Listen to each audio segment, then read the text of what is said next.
a, n, or the. These tiny words are the most common in English, but they trip up almost everyone.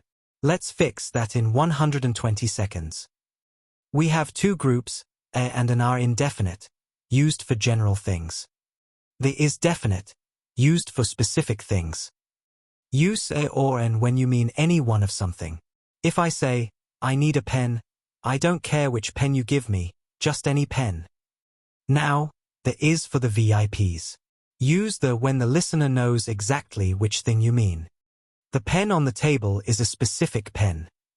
Remember the sound rule, use a before consonant sounds, like a dog, and an before vowel sounds, like an orange or an hour. A great trick is the second mention rule. Use a the first time you mention something, and the every time after that. For example, I saw a cat. General. The cat was wearing a hat.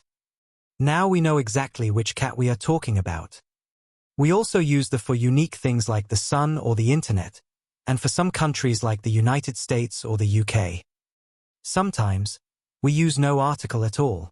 This is common for plural nouns in general, like I love cats, or abstract ideas like life is beautiful. Pop quiz. Is it a university or an university? Think about the sound and drop your answer in the comments. Subscribe for more.